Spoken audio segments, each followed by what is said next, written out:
Hi everyone, I hope you're having a really nice week wherever you are in the world, and I hope that the sun is shining.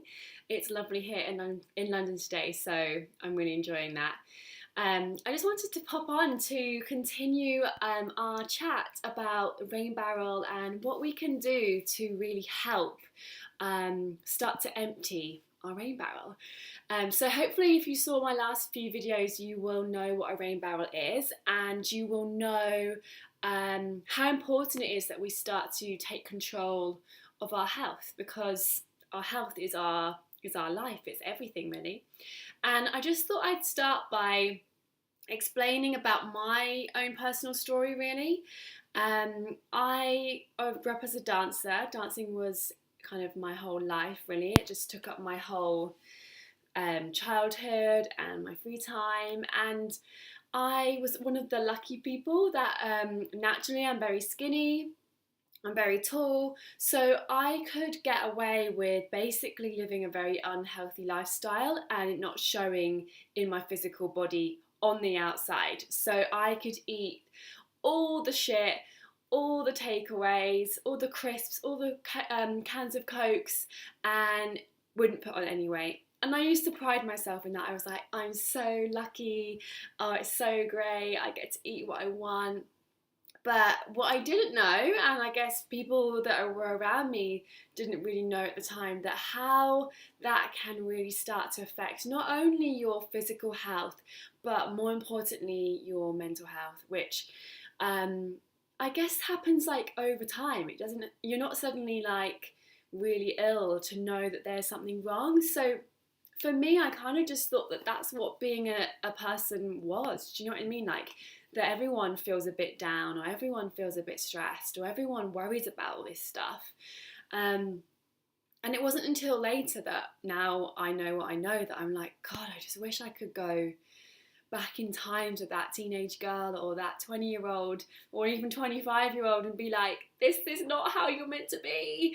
There is such a happier way of being, and you are capable of that. Anyone in this world is capable of feeling amazing and joyful and full of energy and full of life and happiness. So basically my story is that I was a dancer. I went to dance college and lived in London, and then I kind of was always really run down, and I kind of just thought that was my luck in life. I was like, oh, I've just got bad luck. It must be my genetics. Always getting ulcers. My family, some of them would always get ulcers, so I was just like, oh, it's just it's just bad luck and my genes, and I'm just going to have to suffer with it. And that's not really the case. As you know, it was my rain barrel effect. My rain barrel was too high. And then I went out into the big bad world, or the big exciting world of musical theatre, auditioning, and worked a few jobs, but not really getting the jobs that I deemed that I wanted to get to be successful. Worked as a waitress for years and was pretty miserable for some time. And I would say I was just kind of circling the drain. Until I didn't really notice, but suddenly I was like having this big meltdown, and I was like, whoa. And I remember crying like at the restaurant because someone asked me to fill up the ketchup and mayos, and I had a massive breakdown, and I was like, oh my God, my friends and my boss are going to think I'm absolutely nuts. But I just had literally hit what I deemed as my bottom. And everyone's got different lives, and I was well aware as well that people have real problems. Like, what why don't you just get on with it? Like, you're fine, you're not ill, you're not, you haven't got a loved one that's dealing with cancer, or whatever it is, and you start to beat yourself up thinking you shouldn't feel like this, which just kind of perpetuates the whole problem.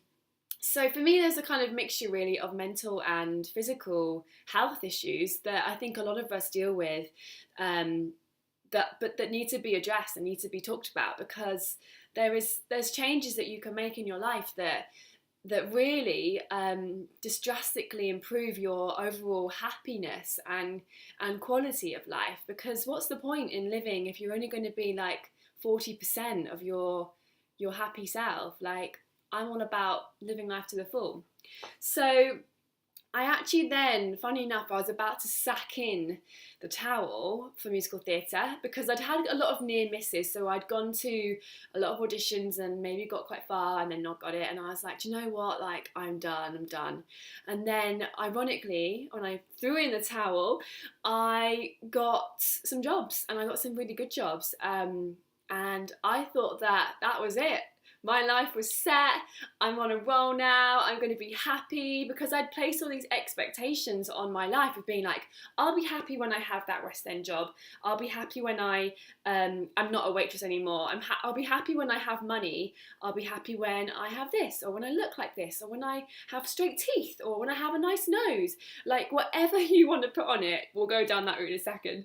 But like, you place these expectations. So I then got my dream job, Chicago, on tour, and it was a bit of a stressful time, but I ended up getting the job, and I thought, oh my god, I've absolutely fucking nailed it. Like, this is my dream. I can die happy now.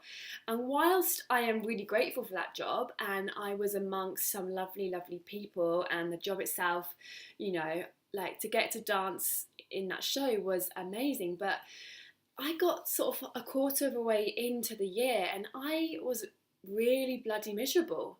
And I remember being with Ian, my now husband, in New York on my week off, staying with friends and family, and that should have been like euphoric. Like, I'm in Chicago, I'm in New York, I'm with the person that I want to spend the rest of my life with. Like, life is pretty bloody cushy. And I was like sobbing on a park bench in like New York, and like the people that knew me were probably thinking, what the fuck is wrong with her? Like, she's like losing the plot almost. And that was when I had this euphoric moment of like, my happiness cannot come from the outside world.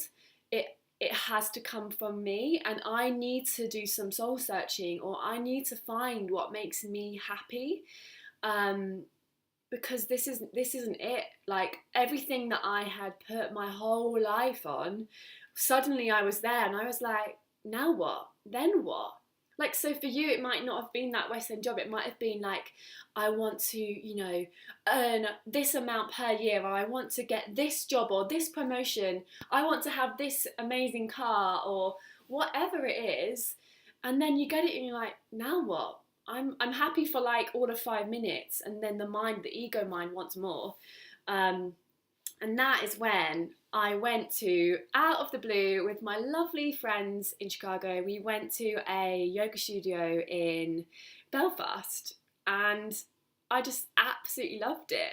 It's just, and I had that light bulb moment of being like, I want to train as a yoga teacher, and that's what I'm doing. And so I did. I finished Chicago sort of later that year, and I'd already booked myself in with my teacher training with my good friend Tom.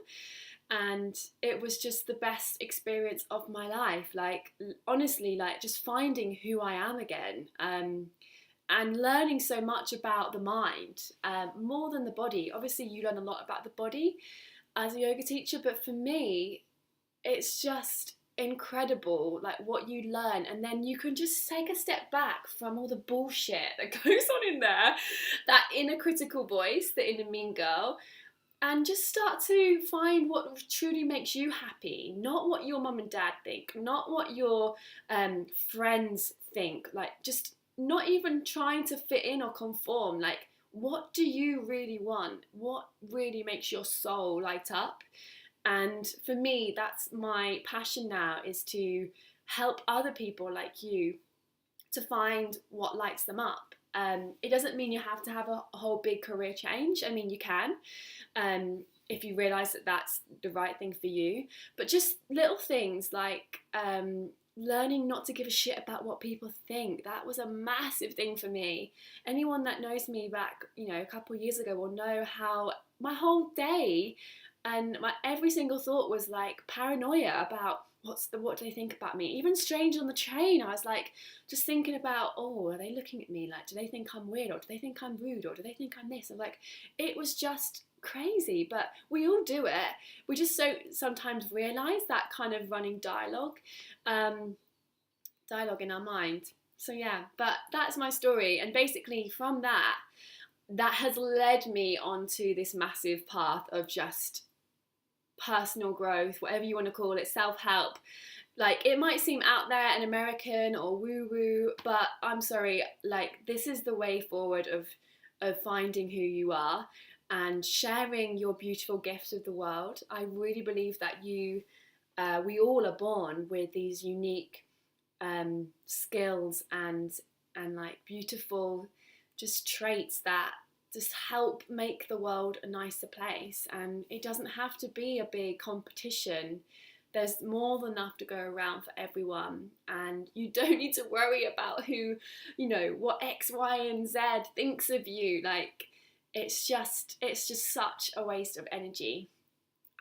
So yeah, so if you want to join me on my path to health and my path to happiness, and just start to dive deep in all that stuff that I have found so helpful for me, just keep tuning into these videos and my blog. Make sure if you're not signed up to my email newsletter that you are, and then you'll be the first to see them.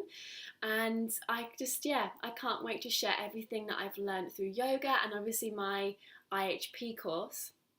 And I just look forward to sharing more with you.